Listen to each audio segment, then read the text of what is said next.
இப்படியும் நடக்கும் என்று எவருக்கிங்கே தெரியும்? அந்த இறைவன் போடும் விடுகதைக்கு எவருக்கு விடை புரியும்? கிடைச்ச வாழ்க்கைய சந்தோஷமா வாழுங்கடா.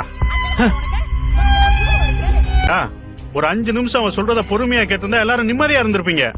எவனோ சொல்றத நம்புவீங்க, உன் பொண்ணு சொல்றத நம்ப மாட்டியா? பைத்தியம் பைத்தியம் கண்ட இடத்து கூட்டு போய் புள்ளைய பாழாக்கி வச்சிருக்கீங்க. பிறக்கின்ற போதே இறக்கின்ற